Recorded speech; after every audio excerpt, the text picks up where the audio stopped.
Pagi itu seharusnya menjadi pagi paling bahagia dalam hidupku. Hari di mana aku resmi menjadi seorang istri, hari di mana doa-doa keluarga dan restu orang tua akan mengiringi langkahku ke jenjang pernikahan.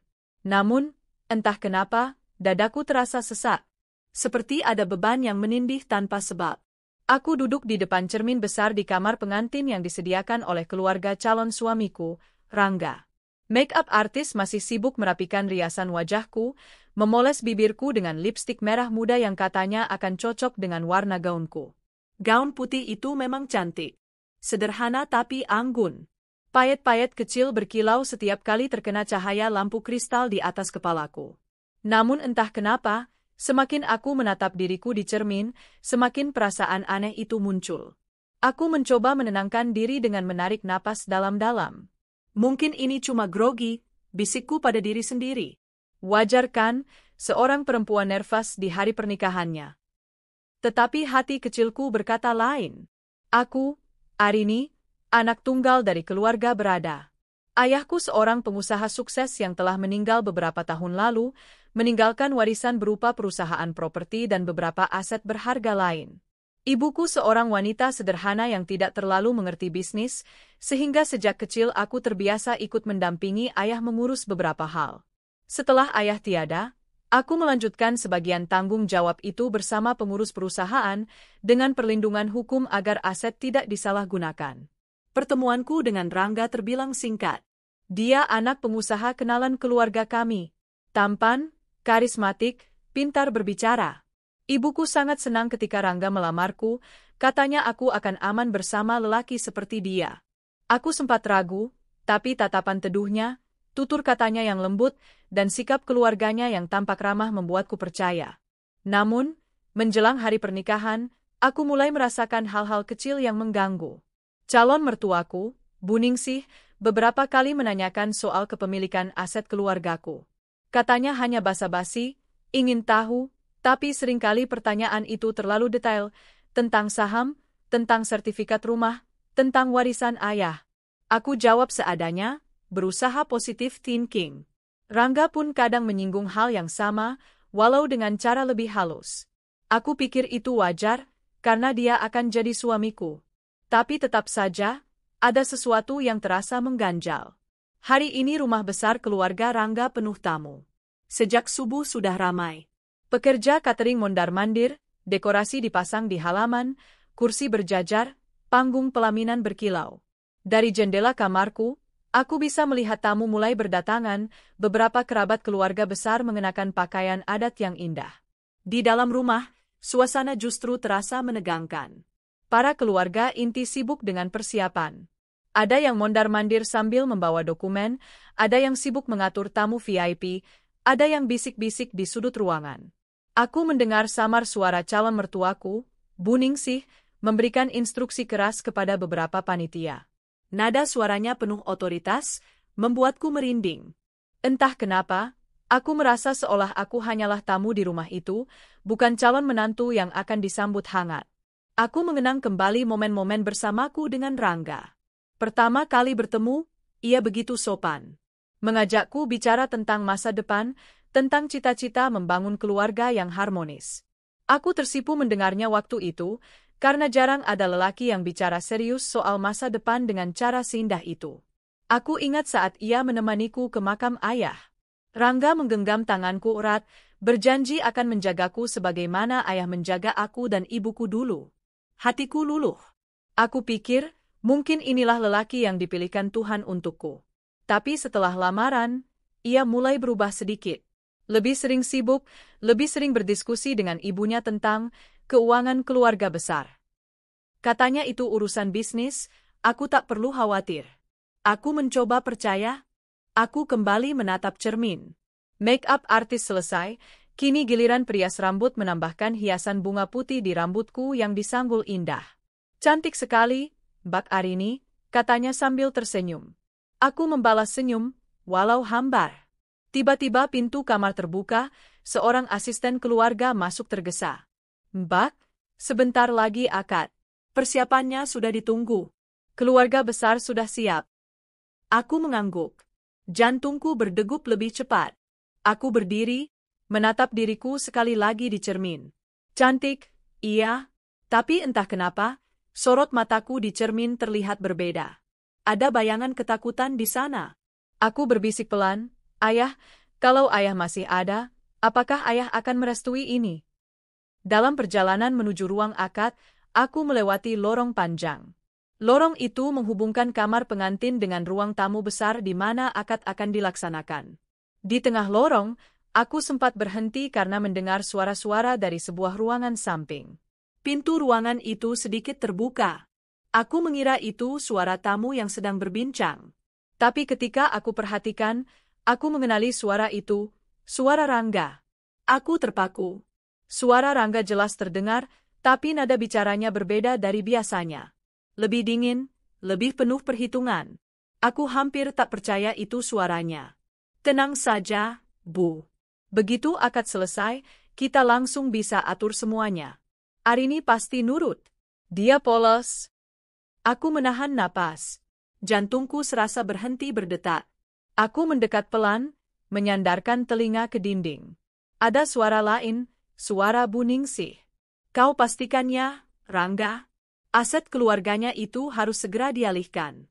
Sertifikat, saham, semua. Dia nggak boleh sempat curiga. Setelah itu, kau bebas urusan sama Arini." "Arini?" Aku terhenyak. Nama itu bukan nama asing. Arini adalah teman dekat Rangga yang katanya cuma rekan kerja. Aku selalu mencoba percaya, meskipun pernah melihat kedekatan mereka. "Aku tahu, Bu," jawab Rangga lagi. "Aku nggak akan buang waktu. Arini kan gampang dibodohi. Nanti, setelah semua beres, aku bisa nikah sama Arini. Arini biar kita singkirkan." Tubuhku bergetar hebat. Singkirkan? Aku hampir jatuh. Untung aku sempat bersandar ke dinding. Nafasku terengah, seolah seluruh oksigen di ruangan itu habis. Air mataku menetes. Aku merasa seluruh duniaku runtuh dalam sekejap. Lelaki yang kupercaya, keluarga yang akan kutuju jadi keluargaku sendiri, ternyata berencana menjatuhkanku. Aku teringat wajah ayah. Pesan terakhirnya, "Jagalah baik-baik aset keluarga. Itu bukan hanya untukmu, tapi untuk masa depanmu dan orang-orang yang akan kau lindungi." Kini aku mengerti. Inilah yang dimaksud ayah. Aku hampir saja menyerahkan semuanya kepada orang yang salah. Aku menghapus air mata cepat-cepat. Aku tidak boleh terlihat rapuh. Tidak boleh. Saat itu, aku tahu aku punya dua pilihan. 1. Tetap melanjutkan akad, berpura-pura tidak tahu, dan membiarkan mereka merampas semua yang menjadi hak keluargaku. 2. Kabur. Melindungi aset, melindungi diriku. Dan, kalau bisa, membalas dengan cara yang membuat mereka malu di depan semua orang. Aku mengepalkan tangan. Pilihanku jelas. Hari ini bukan hari kebahagiaanku. Hari ini akan jadi hari kebangkrutan mereka. Hari di mana mereka sendiri yang akan menanggung malu karena keserakahan.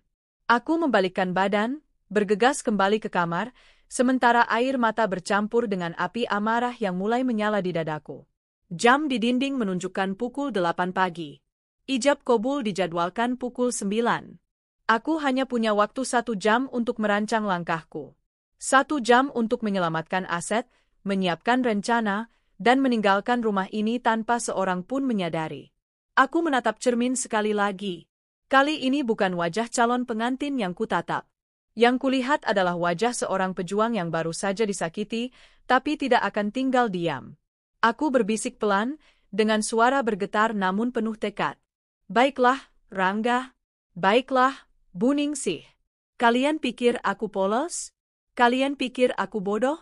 Kalian akan lihat siapa yang sebenarnya kalah di hari ini." Aku berdiri mematung di lorong panjang rumah keluarga Rangga. Tanganku bergetar hebat, keringat dingin membasahi telapak tangan yang baru saja dirias. Suara mereka masih bergema di telingaku. Aku ingin percaya bahwa aku salah dengar, tapi kata-kata itu terlalu jelas, terlalu nyata. Aset keluarganya itu harus segera dialihkan. Sertifikat, saham, semua. Dia nggak boleh sempat curiga.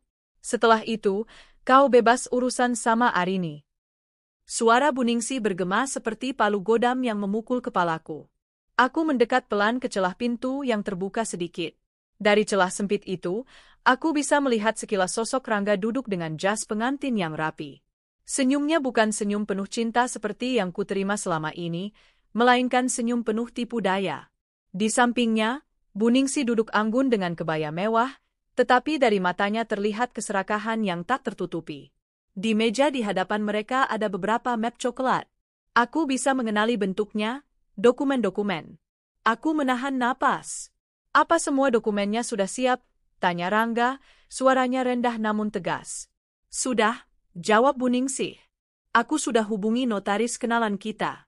Begitu akad selesai, kita ajak Arini tanda tangan. Alasannya, surat kuasa bersama keluarga. Dia pasti percaya.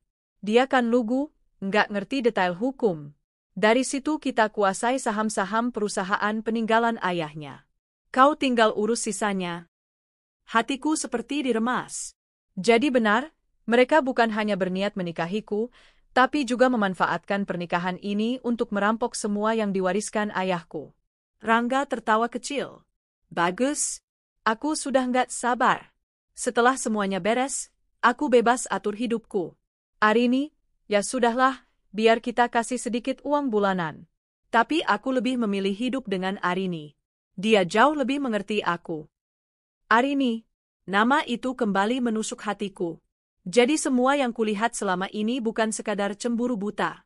Benar adanya, ada perempuan lain di balik semua ini. Kalau Arini mulai rewel, tanya Bu Ningsih. Biar aku yang atur. Paling dia nangis-nangis sebentar. Kalaupun nanti terlalu ribet, kita bisa buat alasan supaya dia keluar dari rumah. Yang penting asetnya sudah di tangan. Aku terisak pelan, buru-buru menutup mulut agar suara tangisku tak terdengar. Dadaku terasa sesak. Seolah paru-paruku menolak bekerja. Air mataku mengalir deras, merusak make-up yang baru saja dirapikan. Jadi selama ini aku hanya pion dalam permainan mereka. Semua janji manis, semua tatapan penuh cinta yang Rangga tunjukkan padaku, hanyalah sandiwara. Aku memejamkan mata, berusaha menenangkan diri. Aku tidak boleh runtuh di sini. Tidak boleh. Sejenak aku teringat semua kejanggalan yang kualami beberapa minggu terakhir. Bu Ningsih yang terlalu sering menanyakan soal sertifikat rumah dan saham perusahaan. Rangga yang semakin dingin, jarang menatapku dengan hangat. Pesan-pesan singkat yang kutemukan di ponselnya dulu, yang ia klaim sebagai urusan kerja dengan Arini. Bahkan saat fitting baju pengantin, aku pernah melihat tatapan aneh antara Rangga dan Arini. Aku mencoba menepisnya waktu itu. Kini semuanya menjadi jelas. Semua puzzle yang berantakan tersusun rapi, membentuk gambaran utuh tentang pengkhianatan mereka. Aku bersandar di dinding lorong, tubuhku lemas. Hatiku bertanya, apa aku harus diam, pura-pura tidak tahu, lalu tetap menikah? Tapi bayangan wajah ayah muncul di benakku. Pesannya bergema, aset ini bukan hanya milikmu, tapi amanah untuk masa depanmu. Jangan pernah menyerahkannya pada orang yang salah. Aku menggigit bibir. Tidak, aku tidak bisa diam. Jika aku tetap menikah, aku hanya akan menjadi korban. Aku hanya akan menjadi boneka di tangan mereka, lalu disingkirkan setelah semua harta mereka kuasai. Tidak. Aku harus bertindak. Jam di dinding lorong menunjukkan pukul 8.10. Aku masih punya kurang dari 1 jam sebelum ijab kabul. Aku menutup mata, menarik napas dalam-dalam. Di dalam kepalaku, roda berputar cepat, menyusun rencana kilat. 1. Kabur dari rumah ini tanpa ketahuan. 2. Mengamankan dokumen dan aset keluarga sebelum mereka sempat menyentuhnya. 3. Menghubungi orang kepercayaan ayah, pengacara dan sahabat dekat keluarga. 4. Menyiapkan bukti pengkhianatan untuk memalukan mereka di depan orang banyak. Aku membuka mata. Api tekad menyala dalam diriku. Aku melangkah cepat kembali ke kamar pengantin. Setiap langkah terasa berat, tetapi amarah memberiku tenaga. Aku menutup pintu dengan hati-hati, mengunci dari dalam. Di kamar, aku duduk di kursi rias, menatap wajahku di cermin. Make-up yang sempat rusak kini terlihat berantakan. Tapi aku tidak peduli. Aku bukan lagi pengantin yang ingin tampil sempurna di depan semua orang. Aku adalah perempuan yang baru saja dikhianati, dan kini aku harus bertahan hidup. Aku membuka laci kecil di tas tangan yang kubawa. Di dalamnya ada kunci brankas kecil milik ayahku yang selalu kubawa sejak beliau tiada. Brankas itu berisi salinan sertifikat dan surat kuasa asli yang melindungi aset keluarga. Jika mereka berhasil membuatku tanda tangan dokumen palsu, salinan ini akan menjadi benteng terakhir. Aku genggam kunci itu erat-erat. Air mataku masih mengalir, tapi kali ini bukan hanya karena sakit hati. Ada rasa marah, ada rasa takut, ada juga sedikit rasa lega karena aku mendengar semua rencana mereka sebelum terlambat. Bayangkan jika aku baru tahu setelah menikah. Bayangkan jika aku sudah menandatangani dokumen yang mereka sodorkan. Semua akan terlambat. Aku berbisik pada diriku sendiri. Terima kasih, Tuhan, sudah membuka mataku sebelum aku terjerumus lebih dalam. Beri aku kekuatan untuk melawan mereka. Tiba-tiba suara ketukan di pintu membuatku tersentak. Arini, sudah siap? 15 menit lagi akad dimulai. Jangan lama-lama, tamu sudah menunggu, suara seorang asisten terdengar dari luar. Aku menjawab pelan, sebentar, aku masih siap-siap. Aku mendengar suara langkah menjauh. Lalu samar-samar, suara perempuan lain terdengar. Aku mengenali suaranya, Arini. Bu, aku sudah atur semuanya. Tenang saja, setelah pernikahan ini, Rangga akan milik aku sepenuhnya. Arini kan cuma batu loncatan. Suara tawanya menusuk telingaku. Aku hampir membanting cermin saking marahnya. Tapi aku tahan. Aku harus sabar. Aku harus pandai menyusun langkah. Aku berdiri, melepas beberapa aksesori di rambutku. Aku tidak bisa kabur dengan gaun pengantin sebesar ini. Aku harus cari cara. Aku membuka lemari kamar, menemukan gaun sederhana yang sempat kupakai saat fitting beberapa hari lalu. Gaun biru muda, ringan, mudah dipakai. Aku buru-buru berganti pakaian, menyimpan gaun pengantin di kursi. Aku meraih tas tanganku, memasukkan kunci brankas, ponsel, dan beberapa barang penting. Lalu aku menatap cermin sekali lagi. Wajahku kini berbeda. Bukan lagi wajah pengantin yang pasrah, melainkan wajah perempuan yang siap melawan. Aku tahu rumah ini penuh tamu, penuh keluarga Rangga. Jika aku kabur lewat pintu depan, pasti akan ketahuan. Aku harus mencari jalan lain. Aku membuka jendela kamar. Di luar ada taman kecil. Dari taman itu ada jalan setapak menuju parkiran. Jika aku bisa sampai ke sana, aku bisa memanggil sopir keluarga atau taksi online. Aku menggenggam erat ponselku, mengetik pesan cepat pada sahabatku, Maya. Maya, aku baru saja tahu rencana busuk Rangga keluarganya. Mereka mau rampas aset keluargaku. Aku kabur sekarang. Tolong standby di dekat rumah Rangga, aku butuh bantuan. Ini darurat. Kukirim pesan itu dengan jari bergetar. Jam menunjukkan pukul 8.35. Hanya 25 menit sebelum ijab kabul dimulai. Di luar, musik gamelan pengiring akad sudah terdengar. Tamu-tamu sudah duduk rapi. Semua orang menunggu pengantin perempuan yang tak lama lagi akan duduk di pelaminan. Tapi aku justru bersiap melompat keluar jendela, meninggalkan semua sandiwara ini. Aku berbisik pada diriku sendiri. Maaf, Ibu. Maaf, tamu semua. Aku tidak bisa menikahi seorang pengkhianat. Aku harus melindungi warisan ayah, dan aku akan membuat mereka semua malu karena keserakahan mereka. Aku membuka jendela lebar-lebar, lalu bersiap keluar dengan jantung berdegup kencang. Aku melompat pelan dari jendela kamar, mendarat di halaman kecil yang penuh tanaman hias. Gaun biru muda yang kupakai memudahkan gerakanku.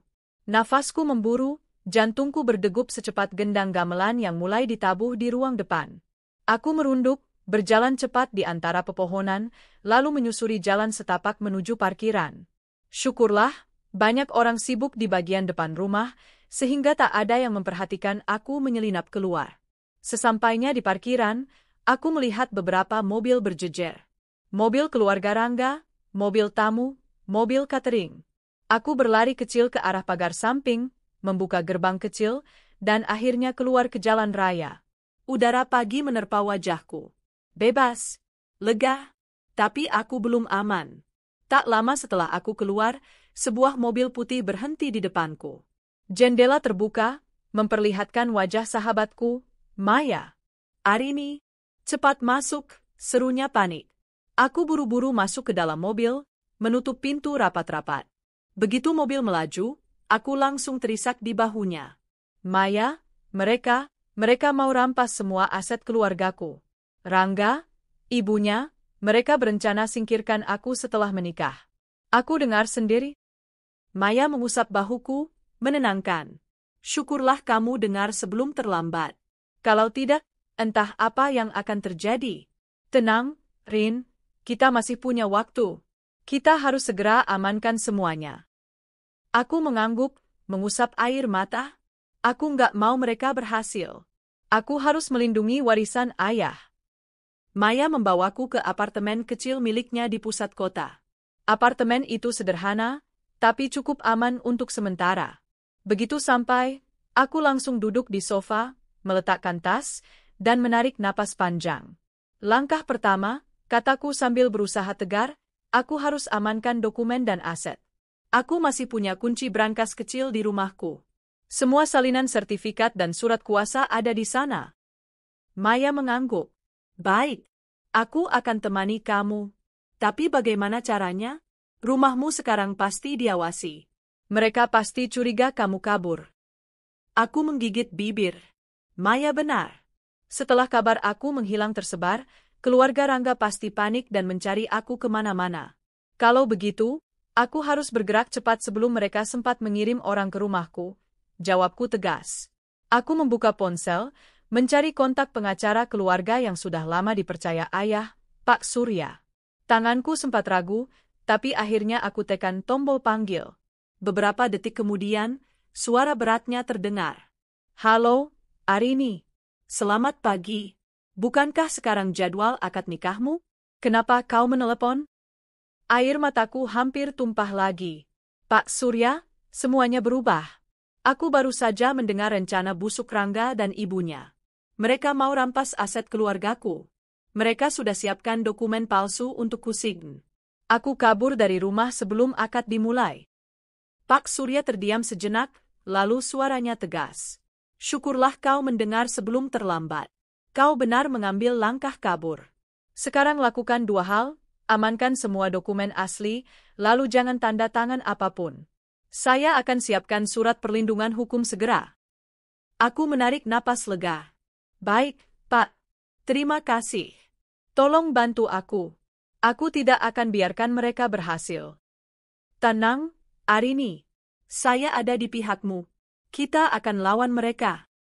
Dengan ditemani Maya, aku pergi ke rumah keluargaku untuk mengambil brankas kecil itu.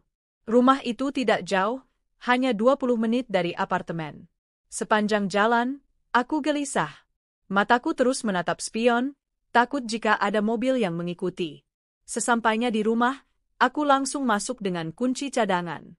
Rumah sepi, hanya ada asisten rumah tangga. "Mbak Arini, kau sudah balik? Bukannya harusnya akad sekarang?" tanya Mbok Ani bingung. Aku hanya tersenyum pahit. "Nanti ku jelaskan, Mbok. Sekarang aku harus ambil sesuatu." Aku langsung masuk ke kamar ayah, membuka lemari tua di pojok ruangan. Di balik tumpukan baju lama, ada brankas kecil. Dengan tangan bergetar, aku masukkan kunci yang selalu kubawa. Klik. Brankas terbuka, memperlihatkan beberapa map penting. Salinan sertifikat rumah, saham perusahaan, surat kuasa notaris, dan wasiat ayah. Aku menghela napas lega. Semuanya masih aman. Aku memasukkan dokumen itu ke dalam tas, lalu menutup brankas kembali. Setelah dokumen aman, aku dan Maya kembali ke apartemen. Di sana, kami mulai menyusun strategi. Aku nggak mau cuma selamatkan aset. Aku ingin membuat mereka malu. Aku ingin semua orang tahu siapa mereka sebenarnya, kataku dengan suara bergetar namun tegas. Maya mengangguk. Aku setuju. Tapi kita harus punya bukti. Kamu dengar mereka bicara, tapi tidak merekam. Bagaimana caranya? Aku terdiam. Benar juga. Aku tidak punya rekaman. Tapi tiba-tiba aku teringat, ponselku tadi dalam tas saat aku mendengar percakapan itu. Apakah mungkin mikrofon ponsel menangkap suara mereka? Aku buru-buru membuka aplikasi perekam suara. Hatiku berdegup kencang saat menemukan file baru dengan durasi hampir 10 menit. Ternyata tanpa sengaja, tombol rekam tertekan ketika aku menaruh ponsel di tas. Aku dan Maya mendengarkan rekaman itu. Suara Rangga dan Bu Ningsih terdengar jelas, membicarakan rencana mengambil aset dan menikahi Arini setelah aku disingkirkan. Maya menatapku dengan mata membelalak. Rin, ini bukti emas. Dengan ini, kamu bisa menjatuhkan mereka di depan semua orang. Aku hampir menangis lega. Tuhan benar-benar masih melindungiku. Aku tahu aku butuh lebih dari sekadar sahabat. Aku butuh sekutu yang bisa menyebarkan kebenaran ini dengan cepat. Aku harus hubungi Wahyu, kataku. Wahyu? Wartawan itu, tanya Maya. Aku mengangguk. Ya. Dia teman lama dari SMA, sekarang kerja di media lokal. Dia punya jiwa pemberani. Kalau aku kasih bukti ini, dia pasti akan bantu memberitakan. Aku segera menghubungi Wahyu. Begitu dia dengar cerita singkatku, ia langsung kaget. Arini, ini gila. Kau hampir jadi korban permainan busuk. Baik, aku akan bantu. Kirimkan semua bukti ke emailku. Aku juga bisa datang langsung kalau perlu. Aku tersenyum tipis. Terima kasih. Wahyu, aku akan pastikan mereka mendapat malu di depan semua orang. Maya menuliskan rencana di papan tulis kecil. 1. Aset, semua dokumen asli sudah aman di tanganku. 2. Hukum, Pak Surya sedang menyiapkan perlindungan dan gugatan. 3. Publikasi, rekaman suara akan disebar lewat media dengan bantuan Dimas. 4. Konfrontasi, aku harus muncul di saat yang tepat, di depan tamu, dengan bukti yang membuat mereka tidak bisa menyangkal. Aku menatap daftar itu dengan hati bergetar. Aku akan buat mereka menyesal pernah meremehkanku. Mereka pikir aku lugu. Hari ini, justru mereka yang akan jadi bahan tertawaan. Sementara aku sibuk menyusun strategi, ponselku berdering berkali-kali. Nomor Rangga, Bu Ningsih, bahkan beberapa kerabatnya. Semua ku tolak. Aku tahu pasti mereka panik karena aku menghilang menjelang akad. Satu pesan dari Rangga sempat kubaca. Arini, kau di mana? Jangan bikin malu keluarga. Semua tamu sudah datang. Kalau kau nekat kabur, kau akan menyesal seumur hidup.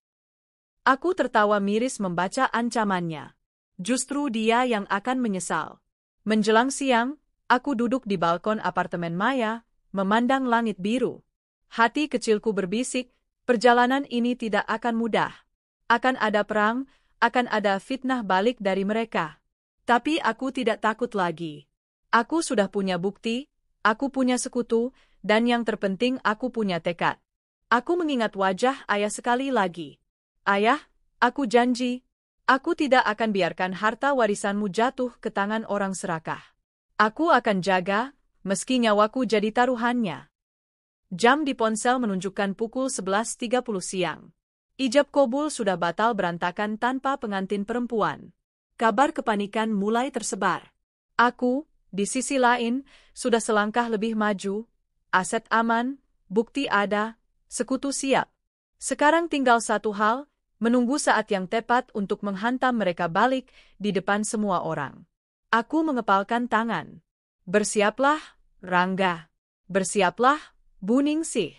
Kalian ingin mempermalukanku? Justru kalian sendiri yang akan jadi bahan hinaan. Jam dinding apartemen menunjukkan pukul 12 siang. Di gedung megah tempat akad nikah seharusnya berlangsung, suasana berubah dari gegap gempita menjadi hiruk-pikuk panik. Para tamu undangan duduk gelisah. Ada yang berbisik-bisik, ada yang mulai meninggalkan kursi. Calon pengantinnya mana? Kok belum datang juga?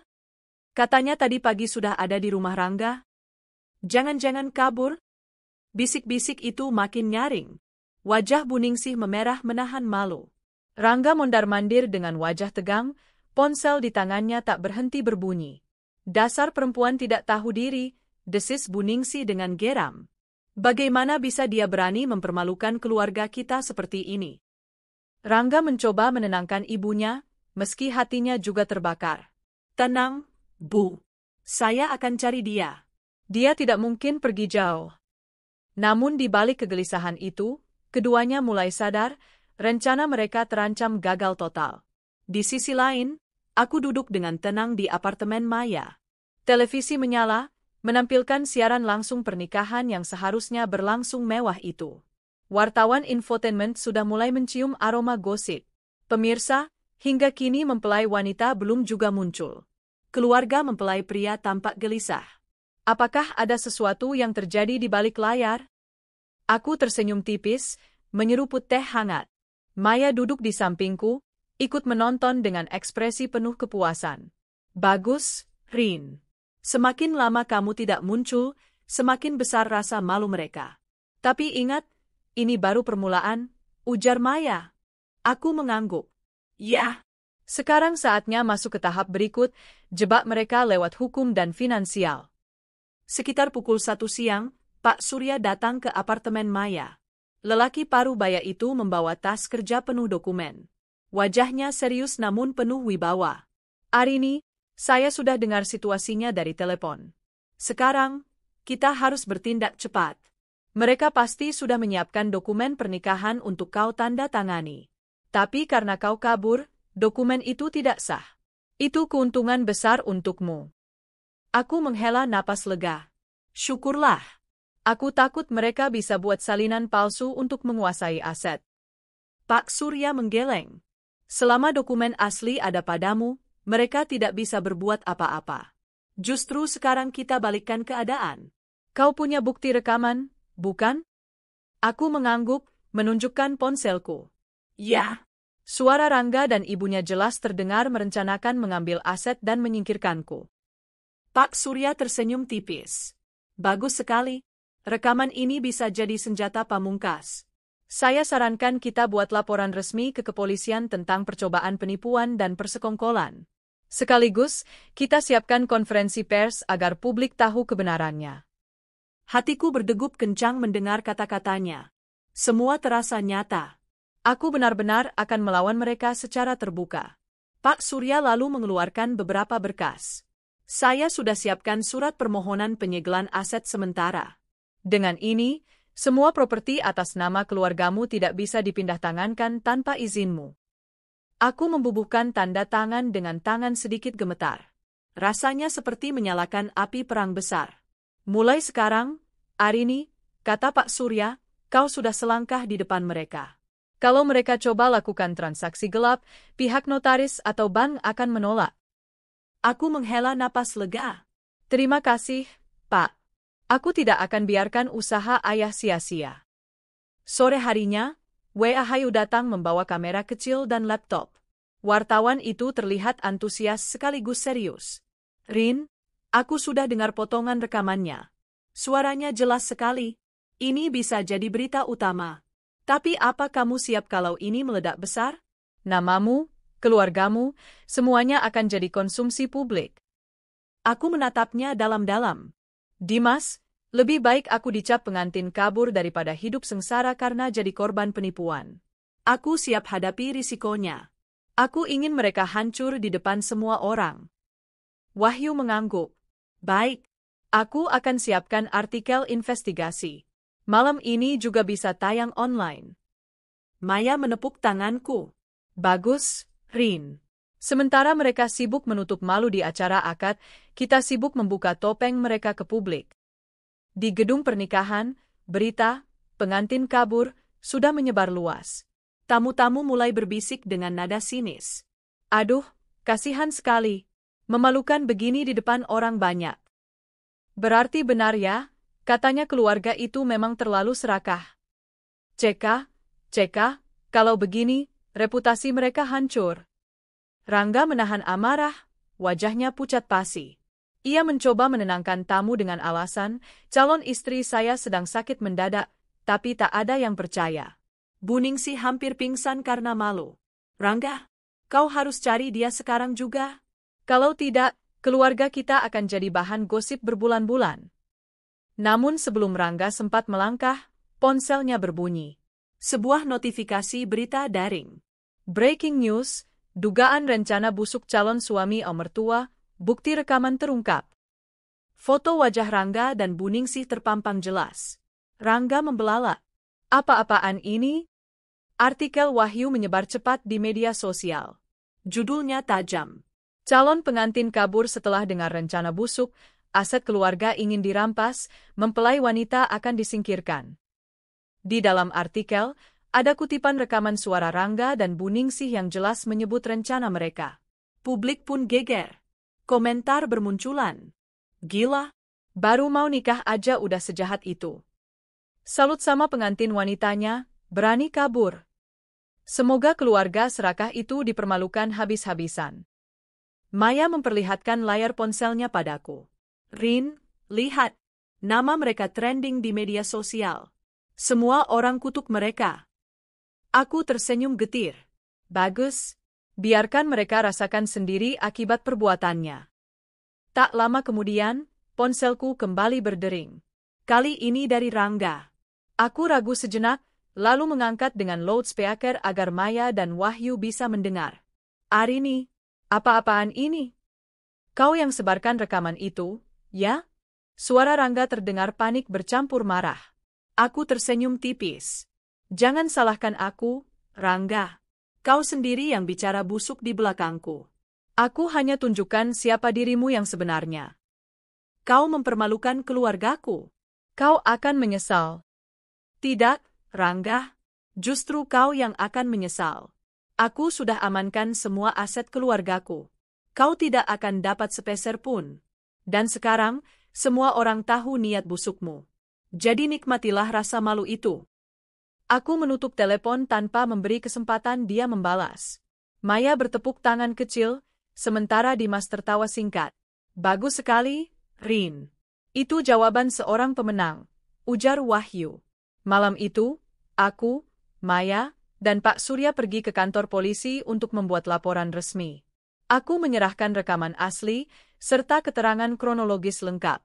Polisi menyambut serius karena kasus ini melibatkan percobaan penipuan aset dalam jumlah besar. Baik, Nona Arini, kata penyidik, kami akan tindak lanjuti segera. Rekaman ini sangat kuat sebagai bukti. Aku mengangguk. Meski hatiku lelah, aku merasa langkah ini sangat penting. Bukan hanya soal balas dendam, tapi juga soal keadilan. Sepulang dari kantor polisi, aku duduk di balkon apartemen Maya. Angin malam berembus lembut, tapi hatiku masih dipenuhi adrenalin.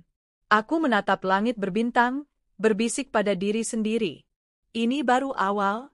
Aku sudah gagalkan rencana hukum dan finansial mereka. Besok, aku akan buat mereka lebih malu lagi, di depan semua orang. Aku akan tunjukkan siapa sebenarnya yang pantas dihormati, dan siapa yang pantas dikutuk. Air mataku menetes, bukan karena sedih, tapi karena lega. Untuk pertama kalinya sejak ayah meninggal, aku merasa benar-benar kuat. Malam itu, aku tidur dengan senyum tipis di wajahku. Aku tahu perang ini masih panjang. Tapi satu hal sudah pasti, Rangga dan Bu Ningsih tidak lagi bisa menyentuhku, apalagi aset keluargaku. Mereka sibuk menambal aib di depan publik, sementara aku sudah menyiapkan langkah berikut, konfrontasi langsung di hadapan tamu besar. Dan di sanalah, aku akan menjatuhkan pukulan terakhir. Aku terbangun dengan perasaan yang sulit digambarkan. Ada campuran gugup, tegang, tapi juga semangat yang membara. Semalam aku sudah ambil langkah besar, melaporkan ke polisi, menyerahkan bukti, dan membocorkan rekaman ke media. Tapi hari ini bukan soal media atau hukum saja. Hari ini soal konfrontasi langsung. Aku tahu keluarga Rangga akan mencoba menggelar acara pernikahan ulang atau setidaknya mengadakan jamuan untuk menutup malu. Mereka akan berusaha menampilkan citra, semua baik-baik saja. Dan disitulah aku akan masuk. Aku berdiri di depan cermin, mengenakan gaun putih sederhana, bukan gaun pengantin, tapi cukup elegan untuk membuatku tampil percaya diri. Maya membantuku merapikan rambut. Rin, kau yakin mau datang langsung? Bukannya cukup dengan berita yang sudah heboh, tanya Maya. Aku menatap pantulan diriku di cermin. Tidak, Maya. Aku ingin lihat wajah mereka ketika kebenaran meledak tepat di depan mata. Aku ingin semua orang yang hadir tahu siapa sebenarnya Rangga dan ibunya. Siang itu, pesan undangan beredar, keluarga Rangga akan mengadakan jamuan makan siang sebagai bentuk klarifikasi atas batalnya akad. Alasan resmi yang mereka sebarkan, Aku jatuh sakit mendadak sehingga acara harus ditunda. Aku hampir tertawa membaca undangan itu. Mereka masih berusaha menjaga wajah, padahal nama mereka sudah hancur di media. Bagus, kataku sambil menunjukkan undangan itu pada Maya dan Wahyu, kita akan datang ke sana. Bukan untuk makan, tapi untuk menghancurkan topeng mereka sekali lagi. Aku menyiapkan flash disk berisi rekaman asli, beberapa dokumen fotokopi aset, dan surat dari pengacara. Semua kumasukkan ke dalam tas kecil. Wahyu berkata, aku juga akan bawa kamera tersembunyi. Kalau ada momen penting, kita bisa rekam dan sebarkan lagi. Pak Surya, pengacara keluarga, menelponku pagi itu. Arini, hati-hati. Saya akan hadir di sana juga. Kalau mereka coba putar balik fakta, kita punya semua dokumen untuk membungkam mereka. Aku merasa lebih tenang. Aku tidak lagi sendirian. Jamuan diadakan di ballroom hotel mewah. Aku, Maya, dan Wahyu datang sekitar pukul 1 siang. Dari luar sudah terlihat deretan mobil tamu penting. Begitu masuk, aku bisa merasakan atmosfer tegang. Banyak tamu duduk dengan ekspresi penasaran, membicarakan gosip yang sudah beredar. Itu pengantinnya kabur, ya? Katanya karena sakit, tapi aku nggak percaya. Apalagi setelah berita itu bocor kemarin, malu banget. Aku menegakkan tubuh, berjalan masuk dengan langkah mantap. Semua mata langsung menoleh padaku. Ada yang terkejut, ada yang tersenyum sinis, ada juga yang kagum. Di panggung depan, Buningsih dan Rangga sedang duduk berjejer, mencoba memasang wajah ramah. Begitu melihatku masuk, wajah mereka langsung pucat. Arini, desis Buningsih, suaranya nyaris tak terdengar. Rangga berdiri, menghampiriku dengan senyum dipaksakan. Sayang, syukurlah kau datang. Semua orang cemas menunggumu.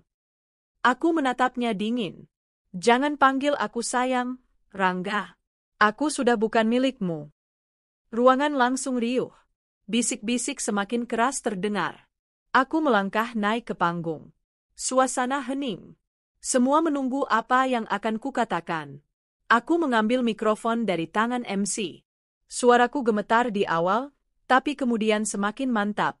Assalamualaikum, hadirin semua. Aku, Arini, ingin bicara jujur pada kalian.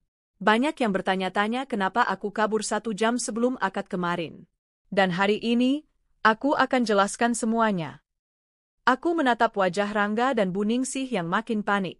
Aku kabur bukan karena sakit.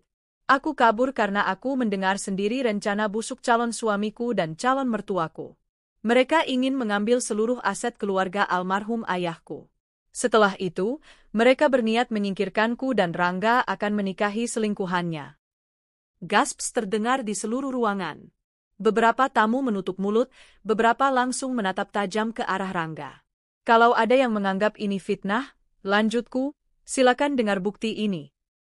Aku memberi isyarat pada Wahyu. Ia segera menyambungkan flash disk ke proyektor ballroom. Suara rekaman mulai diputar melalui speaker. Suara Rangga dan Buningsih terdengar jelas merencanakan segalanya.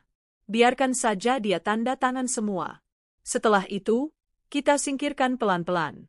Rangga, kamu bisa nikahi Arini setelahnya. Iya, Bu. Yang penting asetnya dulu kita kuasai. Dia terlalu polos untuk melawan. Ruangan seketika geger. Semua mata beralih pada Rangga dan Buningsih.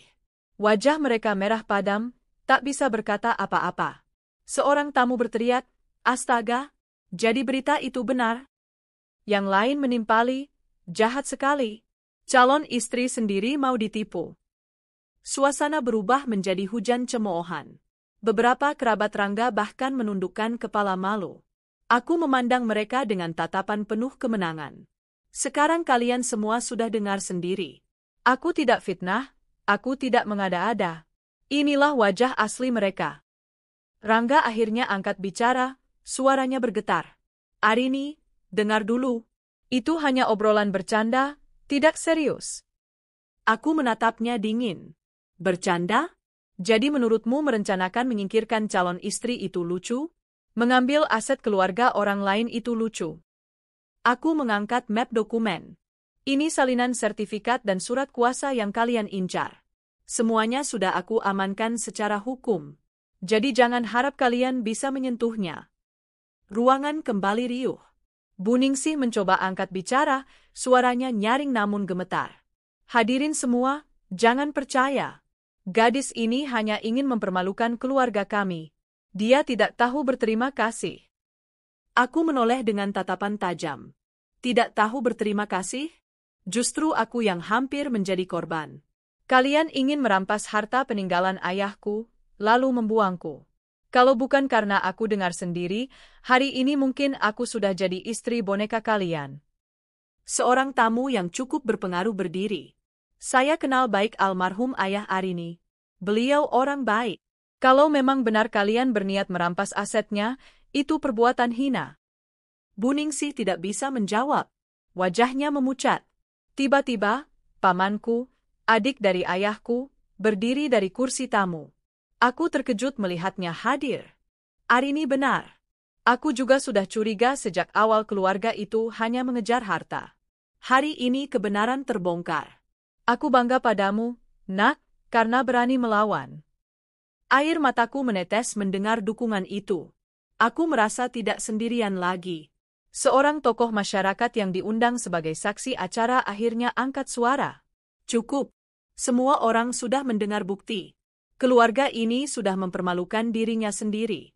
Kami tidak ingin ikut menanggung aib. Silakan keluar dari ruangan ini. Tamu-tamu lain mulai bersorak, ada yang mengejek, ada yang mencemooh. Rangga dan Bu Ningsih berdiri dengan wajah tertunduk, lalu berjalan keluar diiringi bisik-bisik penuh hinaan. Aku berdiri tegak di panggung, memandang punggung mereka yang semakin menjauh. Rasanya seperti beban besar terangkat dari dadaku. Setelah mereka pergi, aku kembali mengambil mikrofon. Terima kasih kepada semua yang sudah mendengar kebenaran. Aku tidak bermaksud membuat keributan, tapi aku harus melindungi diri dan aset keluargaku. Aku harap ini jadi pelajaran, jangan pernah meremehkan seorang perempuan yang terlihat lemah. Karena kami bisa bangkit dan melawan. Ruangan dipenuhi tepuk tangan. Aku menunduk memberi hormat, lalu turun dari panggung. Maya merangkulku dengan bangga. Kau luar biasa, Rin. Kau sudah lakukan sesuatu yang banyak perempuan tidak berani lakukan. Wahyu tersenyum sambil mengangkat kameranya.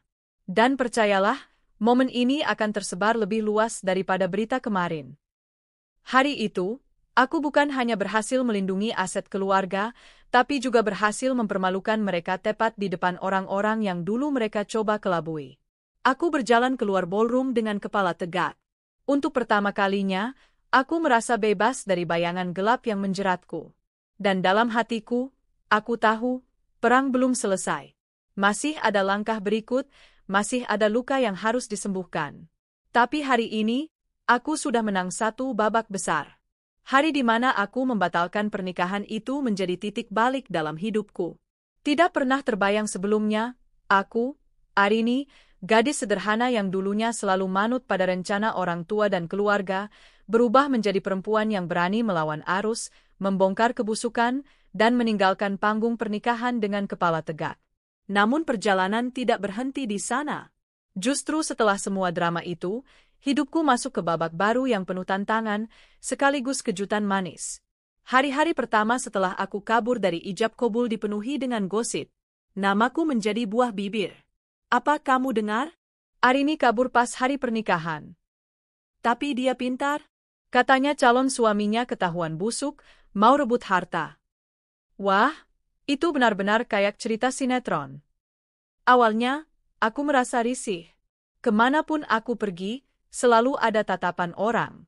Ada yang kasihan, ada yang salut, ada pula yang mencibir seolah aku mempermalukan keluarga sendiri. Tapi aku memilih untuk fokus. Aku tahu, gosip akan reda dengan sendirinya. Keluargaku sempat merasa malu karena pesta batal. Tapi setelah mereka mendengar bukti rekaman dan melihat dokumen-dokumen aset yang hampir dicuri, mereka justru bangga padaku. Sementara itu, kabar memalukan tentang Rangga dan keluarganya tersebar ke seluruh kota. Tak ada satupun yang bisa mereka sembunyikan. Perusahaan ayah Rangga mulai ditinggalkan rekan bisnisnya. Mereka tak mau bekerja sama dengan keluarga yang punya rencana licik. Beberapa kontrak dibatalkan. Perlahan, bisnis mereka merugi. Rangga sendiri terpuruk.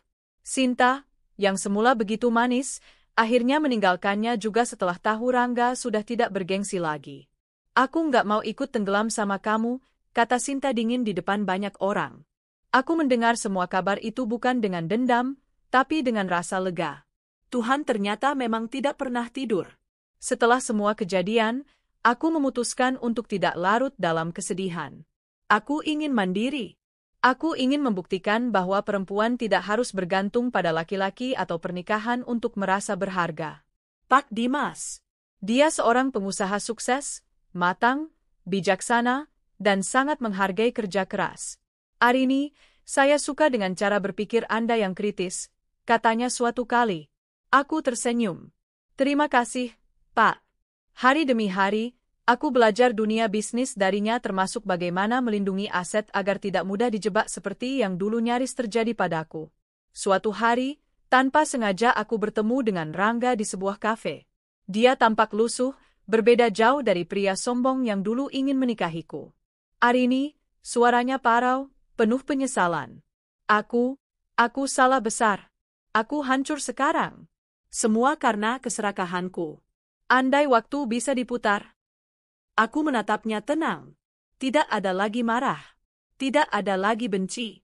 Yang ada hanya rasa iba. Rangga, yang sudah terjadi biarlah terjadi. Aku sudah maafkan, tapi aku tidak bisa kembali. Semoga kamu bisa belajar dari semua ini. Dia menunduk, menangis. Untuk pertama kalinya, aku melihat Rangga tanpa topeng kesombongan. Saat itu aku benar-benar merasa bebas. Hubunganku dengan Dimas semakin hangat. Ia tidak pernah mendesakku, tapi selalu ada untukku. Perlahan aku belajar membuka hati lagi. Hingga suatu malam, di sebuah restoran sederhana, Dimas menatapku serius. Arini, aku tahu kamu sudah melewati masa sulit. Aku tidak ingin menggantikan siapapun dalam hidupmu. Aku hanya ingin berjalan bersama kamu, dengan jujur dan tulus. Apakah kamu mau memberi aku kesempatan? Air mataku menetes. Aku teringat bagaimana dulu aku hampir kehilangan segalanya karena pengkhianatan. Tapi sekarang, Tuhan memberiku orang yang berbeda. Aku mengangguk pelan. Iya, aku mau. Malam itu, aku merasa seperti terlahir kembali. Beberapa tahun kemudian, aku berdiri di pelaminan. Kali ini bukan dengan rasa takut, bukan dengan perasaan terjebak, tapi dengan hati yang penuh kebahagiaan. Aku menikah dengan Dimas, lelaki yang sudah membuktikan ketulusannya, bukan dengan kata-kata manis kosong, tapi dengan sikap nyata. Tidak ada pesta mewah berlebihan, tidak ada rencana busuk di balik layar. Yang ada hanya keluarga yang mendukung, sahabat yang mendoakan, dan cinta yang tulus. Saat ijab kabul berlangsung, aku tersenyum lega. Bukan lagi kabur, bukan lagi mempermalukan. Tapi menerima dengan sepenuh hati. Aku pernah hampir dijebak oleh calon suami dan mertua yang busuk. Aku pernah hampir kehilangan aset dan masa depan. Tapi aku memilih kabur, melawan, dan mempermalukan mereka sebelum mereka menjatuhkanku. Dan dari keberanian itu, aku menemukan jalanku sendiri.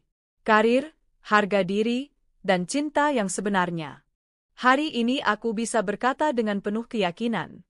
Kadang, Tuhan memperlihatkan pengkhianatan agar kita bisa menemukan kebenaran. Dan aku bersyukur, karena aku tidak lagi menjadi korban, melainkan pemenang dalam kisahku sendiri. Aku sering merenung, betapa hidup bisa berputar begitu cepat. 1 jam sebelum ijab kabul, aku mendengar rencana busuk yang hampir menghancurkan masa depanku. Seandainya aku tidak kabur waktu itu, mungkin aku sekarang sudah menjadi wanita terpuruk, kehilangan harta, kehilangan harga diri, bahkan kehilangan hidupku sendiri. Namun keberanianku untuk berkata, tidak, pada ketidakadilan menjadi titik balik. Meski jalannya penuh risiko, aku memilih melawan arus. Dari situlah, aku belajar bahwa perempuan yang berani mengambil keputusan akan mampu mengubah takdirnya sendiri. Hari-hari setelah peristiwa memalukan itu penuh dengan cemooh, tetapi juga kekaguman. Banyak orang berkata aku gila, ada pula yang berkata aku luar biasa. Namun aku tidak pernah menyesal. Bagiku, lebih baik dicibir karena berani melawan daripada dihina karena membiarkan diri diinjak-injak. Kabar tentang keluarga Rangga terus beredar. Aku mendengarnya dari berbagai sumber, kadang langsung, kadang hanya lewat bisik-bisik. Usaha mereka perlahan runtuh. Rekan bisnis tak lagi percaya, tetangga menjauhi, bahkan keluarga besar mereka pun mulai menuding. Semua karena keserakahan yang terbongkar di depan umum. Rangga sendiri jatuh ke titik paling rendah. Aku pernah melihatnya lagi, lusuh, kehilangan wibawa. Ia mengaku menyesal, namun penyesalan setelah kehancuran tidak lagi berarti banyak. Aku hanya bisa mendoakannya agar suatu hari benar-benar berubah. Bagi keluarganya, aku adalah luka besar yang mungkin tak pernah bisa sembuh. Namun sesungguhnya, bukan aku yang membuat mereka hancur. Mereka sendirilah yang menanam benih kebusukan itu dan menuai hasilnya. Aku masih ingat wajah sinis Sinta saat muncul di hari pernikahan yang batal itu. Dialah saksi sekaligus pengakuan hidup bahwa rencana busuk Rangga nyata adanya. Setelah semua berantakan, Sinta sempat mendekati Rangga. Namun begitu harta dan kejayaan Rangga runtuh, ia pergi begitu saja. Itulah wajah asli orang yang hanya mengejar keuntungan. Dari Sinta aku belajar, jangan pernah iri pada perempuan yang tampak glamor karena merebut sesuatu dengan cara kotor. Mereka mungkin terlihat menang di awal, tapi pada akhirnya, kebenaran akan menguap wajah mereka sendiri. Perjalanan ke kota besar adalah langkah besar bagiku. Di sana aku belajar hidup dari nol, bekerja keras, menyusun strategi, melindungi aset, dan mengembangkan kemampuan. Awalnya berat. Ada saat-saat aku menangis sendiri karena lelah. Namun setiap kali aku goyah, aku teringat wajah Rangga dan ibunya yang berencana menjebakku. Dari situlah semangatku bangkit lagi. Dimas datang di saat aku tidak lagi mencari cinta. Aku sudah terlalu kenyang dengan luka.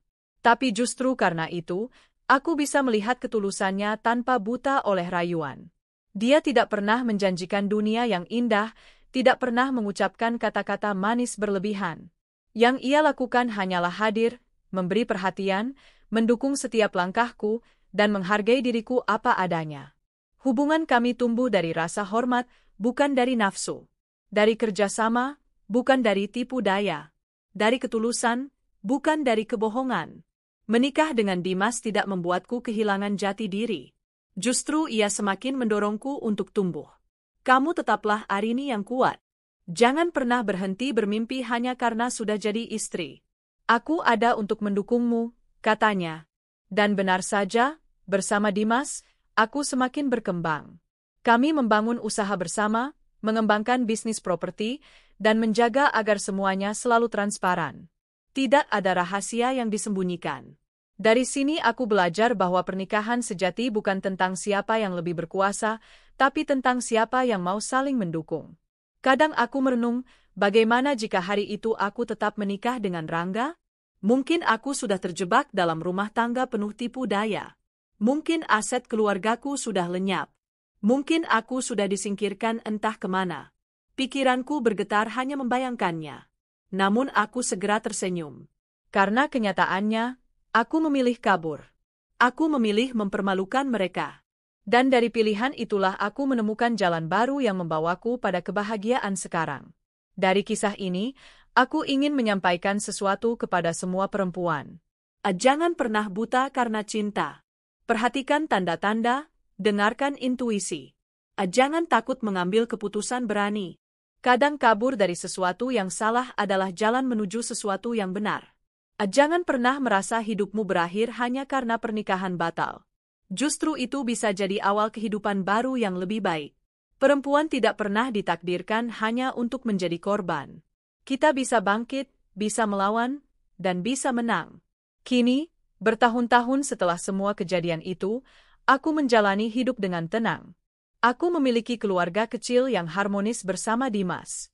Aku tetap bekerja, tetap berkarya, dan tetap menjaga aset keluargaku. Kadang masih ada orang yang mengingat kejadian memalukan di hari pernikahanku yang batal dulu. Tapi aku hanya tersenyum. Ya, itu bagian dari hidupku, tapi berkat itu, aku jadi seperti sekarang. Dan aku percaya, luka masa lalu bukan untuk ditangisi, tapi untuk dijadikan pelajaran. Jika dulu aku menangis karena hampir dijebak, kini aku bisa tertawa karena berhasil selamat. Jika dulu aku dianggap memalukan karena kabur, kini aku dihormati karena berani. Aku bukan lagi Arini yang naif. Aku adalah Arini yang berani, yang mandiri, yang menemukan cinta sejati setelah melewati badai. Dan untuk Rangga serta keluarganya, mungkin mereka masih menyesal hingga kini. Tapi itu bukan lagi urusanku. Urusanku adalah menjalani hidupku sendiri, dengan bahagia, dengan damai, dengan kemenangan. Hidup memang penuh kejutan. Kadang, apa yang kita anggap sebagai akhir yang memalukan, ternyata hanyalah awal menuju kebahagiaan yang sesungguhnya. Aku bersyukur pernah kabur di hari itu. Karena jika tidak, aku tidak akan pernah sampai ke tempatku sekarang. Aku bukan korban. Aku adalah penyintas. Aku bukan pengantin gagal. Aku adalah perempuan yang menang.